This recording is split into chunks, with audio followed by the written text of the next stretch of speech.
Hi friends, welcome back to Mazhathulli creations. ഈ channel നിങ്ങൾ ആദ്യമായിട്ടാണ് കാണുന്നതെങ്കിൽ സബ്സ്ക്രൈബ് ചെയ്യാൻ മറക്കല്ലേ. അഖിലും ശ്യാമയും ഒരു ബിസിനസ് ടൂറിന് പോകാൻ റെഡിയാവുകയാണ്. ഇതിനിടയിൽ വിസ്മയെ ഒരു സൈക്കാട്രിസ്റ്റിനെ കാണിക്കാൻ കൊണ്ടുവന്നിരിക്കുകയാണ് അരുന്ധതിയും ഐശ്വര്യയും കൂടി. ഡോക്ടറിന് മുന്നിലിരിക്കുകയാണ് അവർ 3 പേരും. വിസ്മയുടെ ഡോക്ടർ ചില കാര്യങ്ങളൊക്കെ ചോദിക്കുന്നുണ്ട്. ആദ്യം പേരെന്താണെന്ന് ചോദിക്കുന്നു.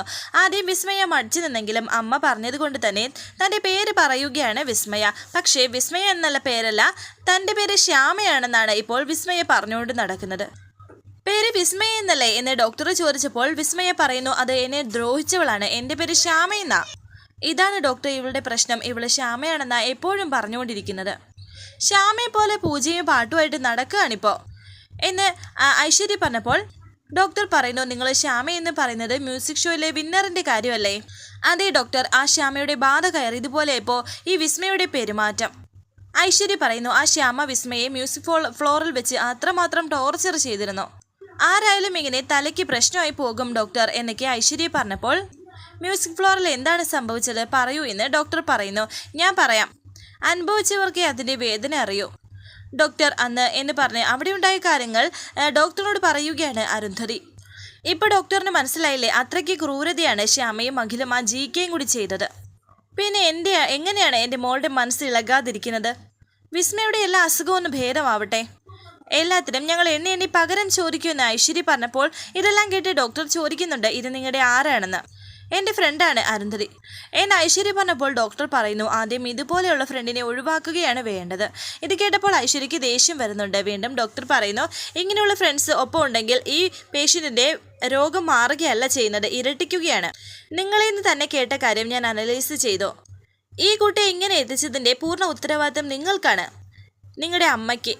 ഇങ്ങനെ ചില അമ്മമാരുണ്ട്, അവരുടെ നടക്കാതെ പോയ ആഗ്രഹങ്ങൾ അവരുടെ മക്കളിൽ അടിച്ചേൽപ്പിക്കും. ഇങ്ങനെയുള്ള അമ്മമാരെ സ്വന്തം മക്കളുടെ കഴിവോ ആഗ്രഹങ്ങളോ ഒന്നും പരിഗണിക്കാറില്ല. മക്കൾക്ക് താല്പര്യമില്ലാത്ത മേഖലയിൽ അവരെ ഒന്നാമത് എത്തിക്കുന്നതിന് വേണ്ടി അവർക്ക് വല്ലാത്ത പ്രഷർ കൊടുക്കും. ഒടുവിൽ എല്ലാ സ്ഥലത്തു നിന്നുള്ള പ്രഷർ സഹിക്കാനാകാതെ ഒടുവിൽ ആ മക്കളുടെ അവസ്ഥ ഇങ്ങനെയായിരിക്കും. ഇവിടെ അതിനേക്കാൾ വിചിത്രമായ സംഭവമാണ് നടന്നിരിക്കുന്നത്. പാടാൻ കഴിവില്ലാത്ത ഒരാളെ മറ്റൊരാളുടെ ശബ്ദം വിലക്കെടുത്ത് പ്രശസ്തയായി. അതിനുവേണ്ടി ഈ കുട്ടിയെ പോലുള്ള മറ്റൊരു പെൺകുട്ടിയും അവരുടെ പേരൻസിനെയും ഒരുപാട് വേദനിപ്പിച്ചു. ഒടുവിൽ എല്ലാ സത്യവും പുറം ലോകം അറിഞ്ഞു. എപ്പോഴായാലും അത് സ്വാഭാവികമല്ലേ? നിങ്ങൾ നിങ്ങളുടെ സ്വാർത്ഥതയ്ക്ക് വേണ്ടി ഈ കുട്ടിയെ എത്രമാത്രം പ്രഷർ കൊടുത്തിട്ടുണ്ട് എന്നുള്ള കാര്യം ഒരു നിമിഷമെങ്കിലും ആലോചിച്ചിട്ടുണ്ടോ? അവസാനം എന്തായി? നന്നായി പാടാൻ കഴിവുള്ള ശ്യാമ പ്രശസ്തയായി. വിസ്മയ ആരാധകരുടെ മുന്നിൽ തന്നെ പരിഹാസയായി. ആ മെൻ്റൽ പ്രഷർ വിസ്മയ്ക്ക് താങ്ങാവുന്നതിലും അപ്പുറമായിരുന്നു. മക്കൾ നമ്മുടേതാണ്, പക്ഷെ അവർക്ക് അവരുടേതായ വ്യക്തിത്വം ഉണ്ടെന്ന് ഇങ്ങനെയുള്ള പേരൻസ് ഒന്ന് ഓർത്താൽ നന്നായിരിക്കും. ആ മക്കൾക്ക് അവരുടേതായ സ്വപ്നങ്ങളും ലക്ഷ്യവും ഒക്കെയുണ്ട്. അവരായി വളരാൻ വിടുക, അതാണ് ചെയ്യേണ്ടത്. രക്ഷിതാവ് എന്ന നിലയിൽ സ്നേഹവും കരുതലും മാത്രം മതി ആ മക്കൾ നന്നായി വളരാൻ. എന്തായാലും വിസ്മയ്ക്ക് മെഡിസിൻ കഴിക്കേണ്ടി വരും, അത് കൃത്യമായി കൊടുക്കണം. കൗൺസിലിംഗും വേണ്ടി വരും. എന്തായാലും നമുക്ക് നോക്കാം, ഓക്കെ എന്നൊക്കെ ഡോക്ടർ പറഞ്ഞപ്പോൾ വിഷമത്തോടെ അരുന്ധതി വിസ്മയെ നോക്കുന്നുണ്ട്. ശേഷം കാണിക്കുന്നത് വിസ്മയും അരുന്ധതിയും ഐശ്വര്യയും കൂടി പുറത്തിറങ്ങിയിരിക്കുന്നു. ഒരു റോഡിൻ്റെ സൈഡിൽ നിൽക്കുകയാണ്. വളരെ ദേഷ്യത്തോടെ ഐശ്വര്യ പറയുന്നു, ആ ഡോക്ടർ അഹങ്കാരിയാണ്, അയാളുടെ സംസാരം എനിക്ക് ഒട്ടും ഇഷ്ടമായില്ല. വിസ്മയെ കരുതി ഞാൻ മിണ്ടാതിരുന്നതാ. എൻ്റെ സ്വഭാവം അനുസരിച്ച് ഞാൻ അയാളുടെ മുഖത്തടിച്ചേനെ, പക്ഷേ അതിനുള്ള സന്ദർഭം അല്ലല്ലോ നമുക്കിപ്പോൾ എന്ന് അരുന്ധതിയും പറയുന്നു. എന്നിട്ട് വിസ്മയ ഇങ്ങനെ വല്ലാടുന്നപ്പോൾ വിസ്മയുടെ അടുത്തേക്ക് വന്ന് പറയുന്നു, പോകാമെന്ന്. അതിനിടയിൽ മറ്റൊരു സ്ത്രീ, അമ്മ പസിക്കിതമ്മ ഏതാവത് താ എന്നൊക്കെ പറഞ്ഞിട്ട് ഐശ്വര്യ ശല്യപ്പെടുത്തുന്നുണ്ട്. അമ്മ പസിക്കിത എന്ന് വീണ്ടും പറഞ്ഞുകൊണ്ടിരിക്കുന്നു. 2 കുട്ടികളും കൂടെയുണ്ട്. അവരെല്ലാവരും കൂടി ഐശ്വര്യയെ ശല്യപ്പെടുത്തുകയാണ്. ഇച്ചിരി കാശ് തരൂ, വിശന്നിട്ട് വയ്യ എന്നൊക്കെ. എന്നെ വീട് ദേഹത്ത് തൊടലെന്ന് പറഞ്ഞില്ലേ എന്നൊക്കെ ഐശ്വര്യയും പറയുന്നുണ്ട്. പിന്നെ വിസ്മയുടെ അടുത്തേക്ക് വന്നിട്ട് ആ കുട്ടികൾ അതുപോലെ പറയുന്നുണ്ട്. അരുന്ധതി അതിൽ നിന്നും 100 രൂപ എടുത്ത് അതിൽ ഒരു കുട്ടിയുടെ കയ്യിൽ കൊടുത്തു. അരുന്ധതിക്ക് എന്താ പറ്റിയത്? ഇവറ്റുകൾക്ക് കൊടുക്കുന്നത് 100 രൂപയോ? എന്തോ മനസ്സിൽ കണ്ടിട്ടാണ് അരുന്ധതി ഇപ്പോൾ ആ കുട്ടിക്ക് ക്യാഷ് കൊടുത്തത്. ഞാനത് വെറുതെ കൊടുത്തതല്ല, ഒരു ലക്ഷ്യമുണ്ട്. നോക്കിയേ, സൂക്ഷിച്ച് നോക്കിയേ. ആ തെണ്ടുന്ന കുട്ടികളൊന്നും അവരുടെ സ്വന്തം കുട്ടികളല്ല. പല വീടുകളിൽ നിന്നും മോഷ്ടിച്ച് കൊണ്ടുപോയ പിള്ളേരാണ് അവരൊക്കെ. അവനൊരു കുട്ടിയെ തല്ലിയത് കണ്ടില്ലേ? സ്വന്തം കുട്ടിയാണെങ്കിൽ അങ്ങനെ ചെയ്യില്ല. ആ സ്ത്രീക്കുട്ടിയെ ഓടിച്ചു കളയാൻ എന്താ മാർഗം? ഐശ്വര്യ എന്നോട് ചോദിച്ചില്ലേ? ഇതാണ് മാർഗം. ഞാൻ ഈ നാടോടികളോട് സംസാരിക്കാം, ശ്രീകുട്ടിയെ രഹസ്യമായി ഇത് നമുക്ക് ഇവർക്ക് കൊടുക്കാം. ശ്രീകുട്ടി അവർ നാട് കടത്തിക്കോളും, നമ്മളൊന്നും അറിയണ്ട. അവർ കൈയൊടിക്കോ കാലൊടിക്കോ കണ്ണ് കുത്തിപ്പൊട്ടിക്കോ എന്താണെന്ന് വെച്ചാൽ ചെയ്തോട്ടെ. പിന്നെ ശ്രീകുട്ടി എന്ന ശല്യം ഒരിക്കലും ഐശ്വര്യയ്ക്ക് ഉണ്ടാവില്ല. എങ്ങനെയുണ്ട് എൻ്റെ ഐഡിയ എന്ന് അരുന്ധതി സന്തോഷത്തോടെ പറഞ്ഞപ്പോൾ ഐശ്വര്യയും സന്തോഷത്തോടെ പറയുന്നു ഓക്കെ നല്ല ഐഡിയ എന്നൊക്കെ. തുടർന്ന് ബിസിനസ് ടൂറിന് പോവാൻ വേണ്ടി അഖിലും ശ്യാമയും ലഗേജൊക്കെ കാറിൽ എടുത്തു വെച്ചിട്ട് അമ്മയോടും അച്ഛനോടും ഒക്കെ യാത്ര ചോദിക്കുന്നുണ്ട്. അപകടം പിടിച്ച സ്ഥലത്തേക്കാണ് പോകുന്നത്, തിരിച്ചു വന്ന് എന്ന് പറഞ്ഞാൽ മതി എന്നൊക്കെ ജയന്തി ആലോചിക്കുന്നു.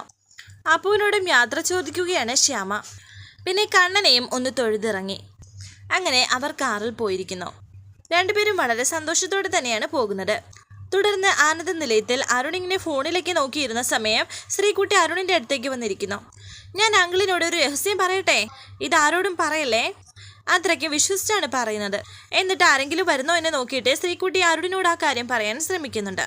പിന്നെ എൻ്റെ അമ്മ ഒരു ഗസ്റ്റ് ഹൗസിൽ ഒളിച്ച് താമസിക്കുകയാണ്. പിന്നെ ആരും അമ്മയെ തിരിച്ചറിയാതിരിക്കാൻ അമ്മ പർദ്ദ ധരിച്ചുകൊണ്ടാണ് നടക്കുന്നതെന്നും ആർക്കും അറിയില്ലെന്നും ആരെങ്കിലും അറിഞ്ഞാലേ അമ്മയെ പോലീസിനെ കൊണ്ട് പിടിപ്പിക്കുമെന്നും പറയുന്നുണ്ട്. അല്ല മോളിതൊക്കെ എങ്ങനെയാണ് അറിഞ്ഞതെന്ന് അരുൺ ചോദിച്ചപ്പോൾ ഞാൻ പല പ്രാവശ്യമായിട്ട് രഹസ്യമായി അമ്മയെ കണ്ടു എന്നെ ശ്രീകുട്ടി പറഞ്ഞപ്പോൾ അരുൺ സന്തോഷത്തോടെ പറയുന്നു. അപ്പോൾ എൻ്റെ ശ്രീകുട്ടി മോളെ മിടിക്കുകയാണല്ലോ. ഇപ്പോൾ പിന്നെ അങ്കിളിനോട് ഈ രഹസ്യം എന്തിനാ പറഞ്ഞതെന്നും അരുൺ ചോദിക്കുന്നുണ്ട്. അത് അങ്കിൾ എനിക്കൊരു ഉപകാരം ചെയ്തു തരണം. എനിക്ക് എൻ്റെ അമ്മയൊന്ന് കാണാൻ കൊതി തോന്നുകയാണെന്നും അങ്കിള് വിചാരിച്ചാൽ എൻ്റെ അമ്മയെ കാണാൻ എനിക്ക് പറ്റും. അങ്കിളിന് അമ്മയോട് ശ്രീകുട്ടി തിരക്കിയെന്നും പറയണം. പിന്നെ അമ്മയെ കമ്പനിയിൽ എല്ലാവരും അശ്വതി എന്നല്ല ജാസ്മിൻ എന്നാണ് വിളിക്കുന്നത്, അത് കള്ളപ്പേരാണെന്നും ശ്രീകുട്ടി പറയുന്നുണ്ട്. ആരെങ്കിലും വരുന്നുണ്ടോ, ആരെങ്കിലും കേൾക്കുന്നുണ്ടോ എന്നൊക്കെ നോക്കിയിട്ടാണ് ഇവർ സംസാരിക്കുന്നത്. അമ്മയെ കാണാനുള്ള വഴി മോൾക്ക് ഞാൻ ശരിയാക്കി തരാമെന്ന് അരുൺ പറഞ്ഞപ്പോൾ ശരിയെങ്കിലേ ഞാൻ പോട്ടെ എന്ന് പറഞ്ഞിട്ട് ശ്രീകുട്ടി പോകുന്നു. ഇതേ സമയം അഭിരാമി എന്ന അശ്വതി അരുണിനെ ഫോൺ ചെയ്യുന്നുണ്ട്. എനിക്കെൻ്റെ മോളെ ഒന്ന് കാണാൻ പറ്റുമോ എന്നും ആകാംക്ഷയോടെ അശ്വതി ചോദിച്ചപ്പോൾ അരുൺ പറയുന്നു ഈ കാര്യം ഇപ്പോൾ ശ്രീകുട്ടി വന്ന് പറഞ്ഞിട്ട് പോയതേ ഉള്ളൂ എന്ന്. ആണോ, അവൾക്ക് എന്നെ കാണുമെന്ന് പറഞ്ഞോ എന്നെ അശ്വതി പറഞ്ഞപ്പോൾ അതേ പറഞ്ഞു. അമ്മയെ കാട്ടിക്കൊടുക്കാൻ ഞാൻ ശ്രീകുട്ടിക്ക് വാക്കും കൊടുത്തു എന്നും അരുൺ പറയുന്നു. പക്ഷേ എങ്ങനെയെന്ന് അശ്വതി ചോദിച്ചു. ഇന്ന് രാത്രി 11 മണിക്ക് നീ വന്നോളൂ വീട്ടിലേക്ക്, ഞാൻ ഗേറ്റിനടുത്തേക്ക് മോളെ കൊണ്ടുവരാം. മോളെ കണ്ടു കഴിഞ്ഞാൽ ഞാൻ അബിയെ തിരിച്ച് ഗസ്റ്റ് ഹൗസിൽ കൊണ്ടാക്കാം. പിന്നെ മറക്കണ്ട കൃത്യം 11 മണിക്ക് കേട്ടല്ലോ എന്നൊക്കെ അരുൺ പറയുന്നു. ഓക്കെ, ഞാനൊരു 11 മണിയാകുമ്പോൾ ഗേറ്റിനടുത്ത് ഉണ്ടാകും എന്നും അശ്വതി പറയുന്നുണ്ട്. ഇതേ സമയം അരുന്ധതിയും ഐശ്വര്യം തമ്മിൽ ഫോണിൽ സംസാരിക്കുകയാണ്. ഞാൻ ആ നാടോടികളുമായി സംസാരിച്ചു, അവർ ഓക്കെയാണ്. അപ്പോൾ നമ്മൾ ശ്രീകുട്ടി അവരുടെ കയ്യിൽ എത്തിക്കുന്നത് എങ്ങനെയാണെന്ന് ഐശ്വര്യ ചോദിച്ചപ്പോൾ അത് സിമ്പിൾ. ഇന്ന് രാത്രി 11 മണിക്ക് ആ മുരുകനും സംഘവും നിങ്ങളുടെ വീടിനകത്തുണ്ടാകും. അവരെത്തും, ഉറപ്പായിട്ടും അവരെത്തും. ചുളുവിന് അവർക്കൊരു കുട്ടിയെ കിട്ടുമല്ലോ. കൈയൊടിക്കുകയോ കണ്ണ് കുത്തിപ്പൊട്ടിക്കുകയോ ഒക്കെ ചെയ്ത് ആ കുട്ടിയെ കൊണ്ട് തെണ്ടിപ്പിച്ച് ക്യാഷ് ഉണ്ടാക്കട്ടെ. രാത്രി 11-ന് ഐശ്വര്യ ശ്രീകുട്ടി എങ്ങനെയെങ്കിലും ആ ഗേറ്റിനടുത്തേക്കൊന്ന് എത്തിച്ചാൽ മാത്രം മതി എന്നും അരുന്ധതി പറഞ്ഞപ്പോൾ കുറച്ച് റിസ്ക്കാണ്, എന്നാലും ഞാനതിന് ശ്രമിച്ചിരിക്കുമെന്ന് ഐശ്വര്യ പറയുന്നു. എന്നാൽ പിന്നെ നാളെ നേരം വെളുക്കുമ്പോൾ ശ്രീകുട്ടി ഏതെങ്കിലും ഒരു അന്യ നാട്ടിലെത്തും. ആ ശല്യം എന്നേക്കുമായി അവിടെ നിന്ന് മാറി കിട്ടുകയും ചെയ്യും. എല്ലാം പറഞ്ഞതുപോലെ എന്ന് പറഞ്ഞിട്ട് ഫോൺ വയ്ക്കുകയാണ് അരുന്ധതി. സന്തോഷത്തോടെ ഐശ്വര്യ നിൽക്കുന്നു. ഇതേ 11 മണിക്ക് തന്നെയാണ് അശ്വതിയെ വീട്ടിലേക്ക് വരാൻ അരുൺ പറഞ്ഞിരിക്കുന്നത്. അരുണിൻ്റെ ഒരു ശ്രീകുട്ടിയിലാണല്ലോ, ഇതോടെ തീരും, നോക്കിക്കോ എന്നൊക്കെ ഇങ്ങനെ ഐശ്വര്യ പറയുന്നു. തുടർന്ന് ബിസിനസ് ടൂറിൽ ഇങ്ങനെ യാത്ര ചെയ്തുകൊണ്ടേയിരിക്കുകയാണ് അഖിലും ശ്യാമയും. അവർ ഒരു സ്ഥലത്ത് എത്തിയിരിക്കുന്നു. ഒരു ഷോപ്പിൻ്റെ ഫ്രണ്ടിൽ വണ്ടി നിർത്തുകയാണ് അഖിൽ. ശ്യാമയും അഖിലും പുറത്തേക്ക് ഇറങ്ങി. വളരെ പെട്ടെന്ന് തന്നെ സിംഗർ ശ്യാമയല്ലേ, ശ്യാമയെ എല്ലാവരും തിരിച്ചറിയുകയാണ്. ആ കടയിലുള്ള എല്ലാവരും ശ്യാമയോടൊപ്പം അവരൊക്കെ സെൽഫിയും എടുക്കുന്നു. ഇതൊക്കെ കണ്ട് അഖിൽ സന്തോഷിക്കുകയാണ്. കുറച്ച് സാധനങ്ങളൊക്കെ ശ്യാമ അവിടെ നിന്ന് വാങ്ങിയിരിക്കുന്നു. അങ്ങനെ അവർ ഷോപ്പിൽ നിന്നും ഇറങ്ങുകയാണ്. വരാനിരിക്കുന്ന പുതുപുത്തൻ എപ്പിസോഡുമായി വീണ്ടും കാണാം.